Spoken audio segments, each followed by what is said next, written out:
दिल्ली में आरएसएस के 100 साल के अवसर पर 3 दिवसीय कार्यक्रम चल रहा है, जिसमें संघ प्रमुख मोहन भागवत ने धर्म परिवर्तन पर बड़ा बयान दे दिया है।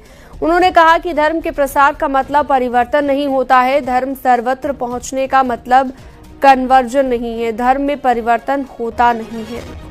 सबको जय मसीह की। मेरे प्रिय भाई और बहनों, आप सबको स्वागत है और एक वीडियो में।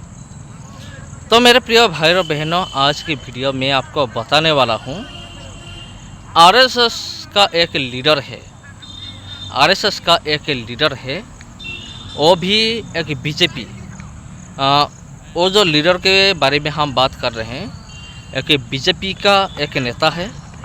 दूसरी बात है, आरएसएस का भी एक लीडर है। उन्होंने धर्म परिवर्तन को लेकर कुछ कहा है, ऐसा कहा है, और सारे चीज़ को हमें देखना चाहिए। जी हाँ, क्योंकि आप लोग तो रोज़ न्यूज़ देखते हैं, न्यूज़ देखते आ रहे हैं, हमारा आसपास क्या सब कुछ चल रहा है और किस तरह से हमारा मसीह भाइयों और बहन के ऊपर अत्याचार किया जा रहा है, यह आपको पता है। कुछ महीनों पहले मैंने छत्तीसगढ़ गया था। उधर मैंने सुना, उधर का जो विरोधी लोग हैं, बजरंग दल का लोग हैं, उन्होंने रोज़ एक एक चर्च को टारगेट करते हैं, रोज़ उन्होंने एक एक पास्टर को टारगेट करते हैं। और मैं उन लोगों को ये कहना चाहता हूँ, ये बजरंग दल वाले ये हर वक्त वो कहते रहते हैं कि हम किसी से डरते नहीं हैं, हमारे पास दम है, हिम्मत है। अगर तुम्हारे पास दम है, हिम्मत है, तो बॉर्डर पे जाकर क्यों नहीं लड़ते? उधर चाइना है, अटैक करने के लिए योजना बना रहा है, पाकिस्तान अटैक करने के लिए योजना बना रहा है, और भारत का बहुत सारे ऐसे भारत के अंदर आतंकवादी है जो कि बाहर देश से घुस आए हैं। वो लोग तो बहुत जगह पर बम ब्लास्ट भी कर चुके हैं। अगर बजरंग दल वाले तुम्हारे अंदर इतना जोश है, हिम्मत है, अपना मर्दांगी जाकर उधर दिखाओ ना। वो जो आतंकवादी है, उग्रवादी है, जो कि हमारा देश को नाश करना चाहते हैं, उधर जाकर तुम्हारा मर्दांगी को तुम साबित क्यों नहीं करते? एक बात मुझे ये समझ में नहीं आता, तुम उधर जाओ, उधर जाकर अपना मर्दांगी को तुम साबित करो। और बॉर्डर पे हमारा जो इंडियन बॉर्डर है, उनके बाहर बहुत सारे दुश्मन लोग हैं। वो चाहते हैं कि हमारा इंडिया बर्बाद हो जाए, हमारा भारत देश को वो कब्जा करना चाहते हैं।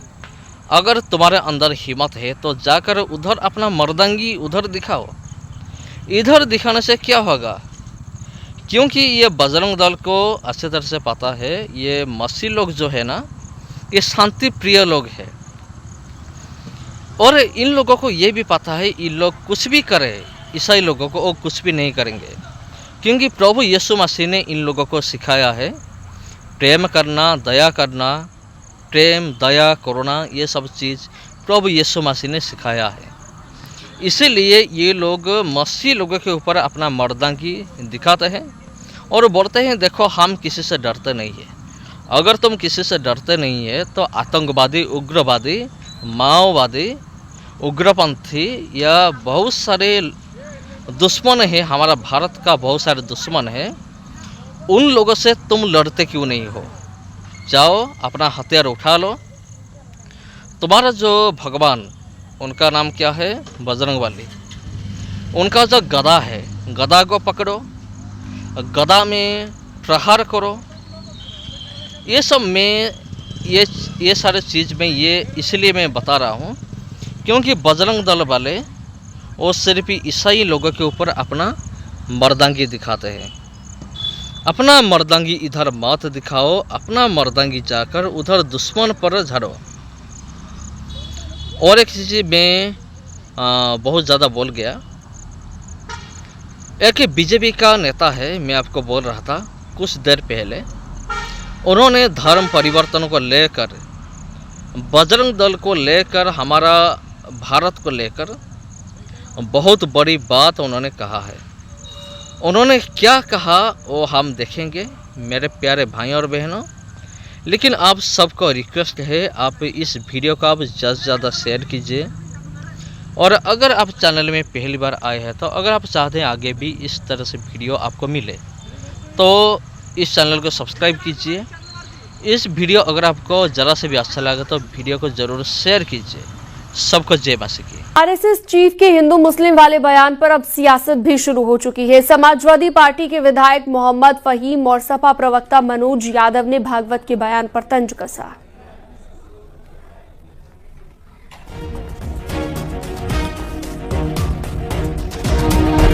खूबसूरती हमारे देश की है और जिसने इसे समझ लिया वही अपने देश से मोहब्बत करता है। आप देखिए, ये इस तरीके का मैसेज देने का नहीं होता है, तो करने का है, अमल में लाने का है। हिंदू मुस्लिम सिख ईसाई ने सब ने मिलकर इस देश को आज़ाद कराया।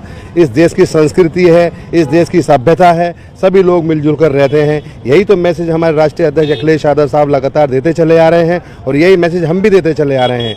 तो हम तो चाहेंगे कि आरएसएस प्रमुख का ये मैसेज उन जगह भी जाए जहाँ पर जो है जिस तरीके से लोगों के साथ उत्पीड़न होता है, हिंदू मुस्लिम को आपस में बांटा जाता है, आपस में दूरियां पैदा की जाती हैं, तो इस मैसेज को उन लोगों को समझना चाहिए। 100 वर्ष पूरे होने के बाद इंसान लगभग ख़त्म की तरफ होता है, तो बीजेपी आरएसएस भी अपने ख़त्म की तरफ है। जो अत्याचार करना था वो कर लिया, जो देश की बदनामी करानी थी पूरी दुनिया में वो करा ली। अब सिर्फ इतना बचा है कि कम से कम अपनी इज्जत बच जाए।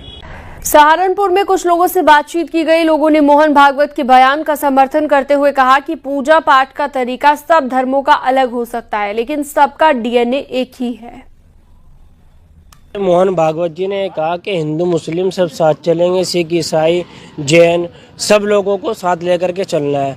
और हमेशा आरएसएस का संघ यही रहा है कि हमारे पूजा पाठ करने का तौर तरीका अलग हो सकता है। सब हम लोग जो है हिंदुस्तान में रहते हैं, हम सब भारतीय हैं, सब हिंदुस्तानी हैं, तो हम सब लोगों को एक होकर के चलना चाहिए और अपने देश की उन्नति भाईचारे के लिए संघ हमेशा काम करते रहता है। तो हम लोगों का कहना भी यही है कि मोहन भागवत जी का बार बार ये बयान आता है। और मैं अपने मुसलमान भाइयों से और अपने मुसलमान की जो हमारी संगठन है, जो जमात हैं, जो धर्मगुरु हैं, उन लोगों से भी अपील करना चाहता हूँ कि देश सर्वोपरि होता है। देश को सर्वोपरि मानते हुए माननीय मोहन भागवत जी के बयान का समर्थन करना चाहिए और हम लोगों को सामने आकर के आगे आकर के उनके साथ चलना चाहिए। जी, आपका क्या कहना है? जी, मेरा नाम मोहम्मद अवैस है और सबको सही कहा है उन्होंने। सबका डीएनए एक है और सबको एक साथ चलना चाहिए और सब भाई है, हिंदू मुस्लिम सिख ईसाई सब भाई है। जी, आपका क्या नाम है? मेरा नाम चौधरी मुदस्सिर गाड़ा। मोहन भागवत जी ने जो उनका बयान आया है वो देश को मजबूत करने की स्थिति में ला रहे हैं और देश मजबूत स्थिति में जब होगा, जब सब एक प्लेटफॉर्म पर भाईचारे के प्रति इसमें मिलजुल कर साथ चलेंगे, देश को एक नई दिशा मिलेगी, एक नया ऊर्जा मिलेगी। मोहन भागवत के हिंदू मुस्लिम वाले बयान पर अयोध्या के संतों का भी रिएक्शन सामने आया है। उन्होंने क्या कुछ कहा, आइए सुनवाते हैं। सनातन का मतलब ही होता है धर्म की जय हो, अधर्म का नाश हो, प्राणियों में सद्भाव हो, विश्व का कल्याण हो। यह भाव, यह विचार किसका? सिर्फ सनातनियों का। इसके नाते हिंदू राष्ट्र का मतलब ही है सबको ले चलने के लिए। मैं पूछना चाहता हूँ, इस्लामिक मुल्क 57 हैं, जैन सिख बौद्ध पारसी यहूदी ईसाई हिंदू क्यों नहीं है वहाँ? कभी 200 वर्ष 300 वर्ष 400 वर्ष 500 वर्ष पहले वहाँ थे, आज नहीं हैं। लेकिन भारत देखिए कितना खूबसूरत देश है। इसलिए है क्योंकि यहाँ हिंदुओं की बहुलता है। भारत हिंदू राष्ट्र है, भारत सनातन को मानने वाला है। सनातन धर्म ही के अंतर्गत राष्ट्र है पूरा। तो ऑलरेडी वो तो सनातन धर्मी जितने हैं, चाहे किसी भी संप्रदाय का, किसी भी मजहब का, किसी भी जात का है, वो सभी सनातन धर्मी ही हैं। और जो है रहा बात हिंदू, तो हिंदू शब्द जो है अगर हिंदू राष्ट्र है तो भी उससे कोई किसी को परहेज नहीं होना चाहिए। और राष्ट्र, सनातन धर्म और राष्ट्र और हिंदू ये तीनों एक ही हैं।